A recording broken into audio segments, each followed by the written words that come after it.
Chers amis, bonjour. J'espère que vous allez bien. Alors, j'espère aussi que je vais y arriver parce que c'est la 4e fois que je enregistre cette vidéo.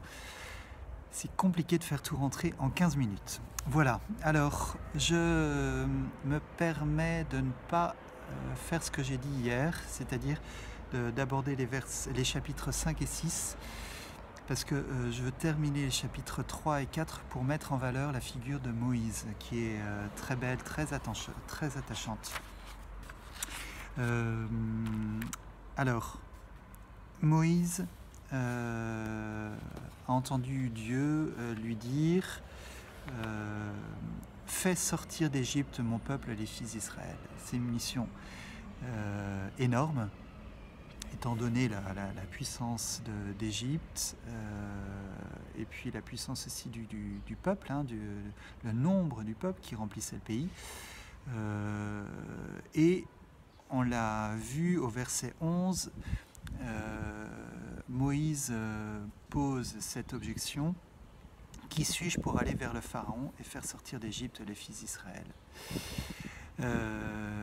Qui suis-je? Et Dieu va accepter cette objection, va répondre à son objection, va éclairer Moïse.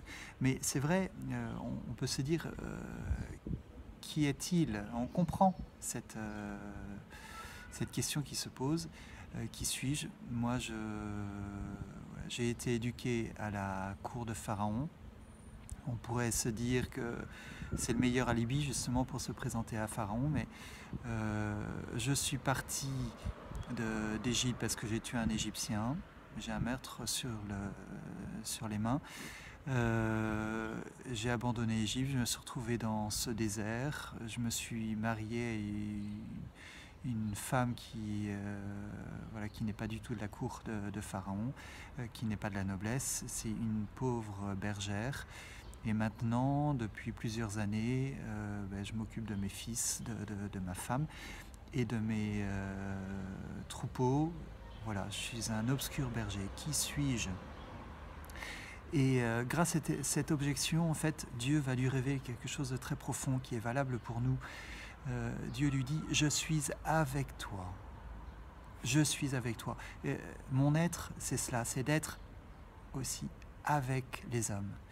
Et c'est très rassurant pour chacun de nous parce que lorsque Dieu nous demande quelque chose, lorsque Dieu nous confie une mission, eh bien, Dieu nous dit: je suis avec toi. Je ne suis pas là pour te donner de loin un petit peu d'énergie, de force, un éclairage dont tu as besoin pour avancer, mais moi, je m'implique dans cette mission, dans ce que je te demande de vivre. N'aie pas peur, je suis avec toi. Voilà. Entre parenthèses, ouais, je fais ressortir le verbe « vous servirez Dieu sur cette montagne » du verset 12. Vous servirez Dieu sur cette montagne. En entendant le mot « vous servirez », on peut se demander si, oh là là, est-ce que c'est du même ordre que la servitude que Israël a subie par Pharaon? Est-ce que le peuple d'Israël va passer d'une servitude à l'autre? Parce que voilà, Dieu peut être puissant et obliger son peuple à être ses propres esclaves. Est-ce que c'est ça? Bien, du peu que Moïse a découvert de Dieu pour l'instant, on sait que Dieu est plutôt sensible à la souffrance de son peuple, donc est compatissant, que Dieu veut s'impliquer pour son peuple, et donc on peut penser que Dieu aime son peuple et que ce service de Dieu n'est pas une servitude. On découvrira ce que c'est que le service de Dieu par la suite. Réaction de Moïse, et ça c'est très intéressant aussi, Moïse ose poser des questions à Dieu. Et là, il lui demande en fait: mais quel est ton nom? Pourquoi? Parce que Moïse Et tous les hommes de l'époque, et même les fils d'Israël, croient qu'il y a plusieurs dieux. En Égypte, eh bien, il y a plusieurs dieux. Chaque pays a ses différents dieux. Et donc, quel est ton nom à toi? Il n'a pas encore bien compris sûrement que Dieu est l'unique. Peut-être qu'il l'a déjà compris, mais en tout cas, il demande le nom de Dieu et donc il lui demande de lui révéler son être propre. C'est beaucoup d'audace. Et Dieu se plaît à répondre à la demande, à la question de Moïse. Révéler, Dieu révèle son nom. Je vous rappelle ce que ça veut dire. Révéler, ça veut dire retirer le voile. Depuis l'expérience du péché originel, notre intelligence, notre corps, notre être tout entier a du mal à voir les choses telles qu'elles sont.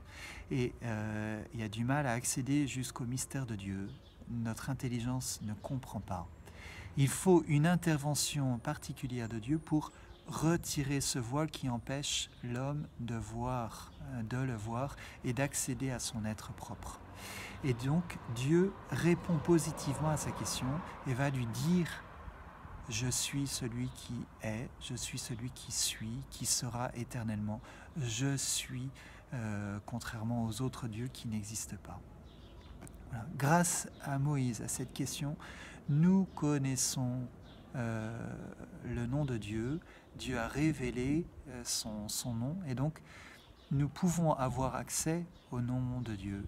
Et nous sommes invités à le connaître de plus en plus, à entrer dans l'être même de Dieu, dans la prière, dans toute notre vie. Et ça, c'est grâce à Moïse, à ces questions audacieuses, parce que personne ne doit demander le nom de Dieu, en fait. Il l'a fait. Au verset 18, Dieu lui dit « Ils entendront ta voix ». Ils entendront ta voix. Il parle des fils d'Israël. Ils t'écouteront et ils comprendront ce que tu as à leur dire. Autrement dit, je te donne l'autorité sur eux. Tu seras leur chef. Ils se laisseront guider par toi. Et Dieu confie une mission, s'implique dans cette mission et donne à Moïse toute l'autorité dont il a besoin pour l'accomplir. C'est magnifique. Dieu aurait pu diriger tout lui-même en apparaissant lui-même à tout le peuple. Il a préféré le faire par le biais d'un homme qui petit à petit va impliquer tout le peuple dans ce même rapport, cette même relation à lui. Une petite parenthèse, au verset 19, Dieu révèle en fait que Pharaon va s'entêter, va s'enfermer dans son péché. Dieu le révèle par avance et c'est quelque chose d'important parce que vous verrez par la suite, vous lirez des choses qui vous révolteront à la lecture. Voilà, mais je le dis, je rouvrirai cette parenthèse. Au verset 1 du chapitre 4, Moïse répondit « Mais voilà, ils ne me croiront pas, ils n'entendront pas ma voix. Ils diront, le Seigneur ne t'est pas apparu. » Moïse parle depuis 5 minutes avec Dieu. Il a découvert certaines choses de Dieu, voilà, mais ça fait pas longtemps. Il ne connaît pas tout de Dieu. Il n'a pas passé longtemps avec lui. Et Moïse a du mal à croire à tout ce que Dieu lui dit. Parce que Moïse est un homme a une intelligence qui est limitée face à Dieu. Voilà, il a du mal à croire et Dieu comprend cela. Dieu assume tout à fait ce fait-là parce qu'il sait que l'homme a du mal à comprendre. Et donc, Dieu va éclairer Moïse, va continuer de répondre à ses questions, à ses objections pour l'éclairer, pour lui permettre d'avancer. Et pour nous, il faut retenir la leçon. Bien des fois, nous ne comprenons pas certaines choses. Eh bien, nous devons parler avec Dieu et lui dire ce que nous ne comprenons pas. lui dire nos peurs. Et Dieu va répondre. Si on se met en situation d'écouter, tôt ou tard, Dieu va répondre. Il faut se mettre en situation d'écouter et rechercher la réponse de Dieu à travers la Bible, à travers les autres. Mais Dieu va répondre. Dieu ne se formalise pas. Dieu connaît nos difficultés.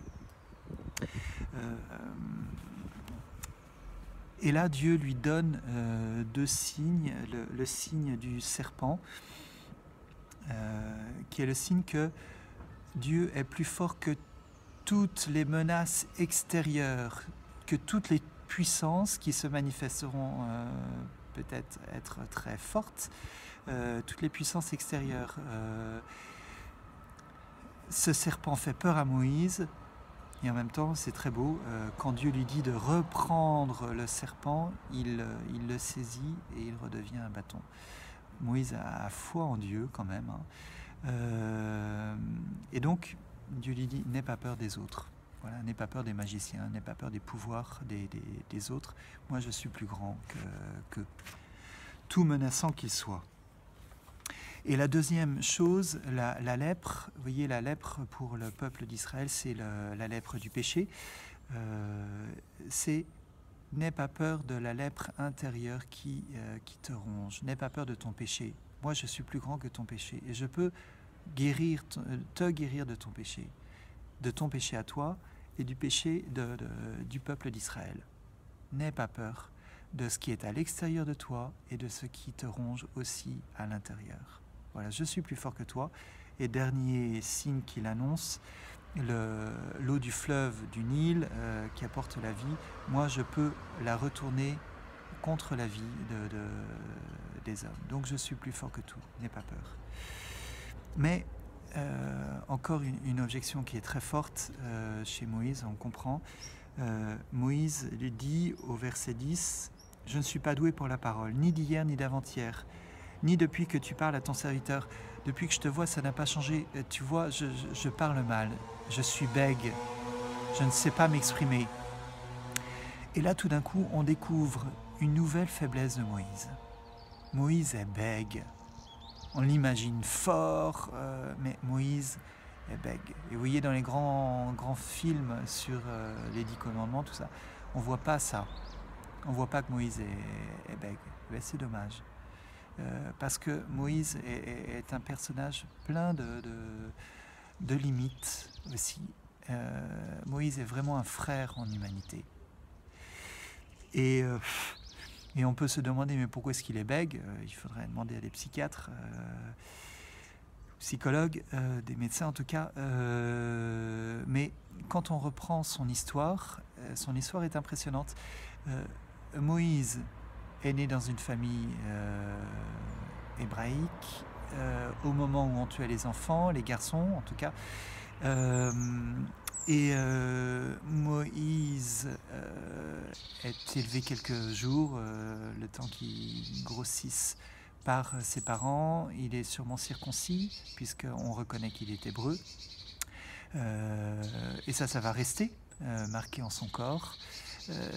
Il est circoncis. Après, il est abandonné par sa maman pour sa survie. Il est adopté par la fille de Pharaon, renvoyé chez sa mère. Il vit un certain temps avec sa famille, mais il est arraché à sa famille pour être renvoyé à la fille de Pharaon, qui va bien l'éduquer comme son propre fils. Mais il va vivre dans cette cour, loin de sa vraie famille qu'il connaît. Et donc c'est traumatisant tout cela. Et sûrement qu'il va être stigmatisé par certains parce qu'il est juif. Il n'est pas vraiment le fils de la fille de Pharaon, ou en tout cas il faut qu'il cache qu'il est circoncis par la suite. En tout cas il porte ce secret au plus profond de lui-même, et en plus il est bègue, donc il n'est pas très doué, donc il a une vie douloureuse, et en plus eh bien, quand il va tuer l'Égyptien, il va devoir quitter l'Égypte.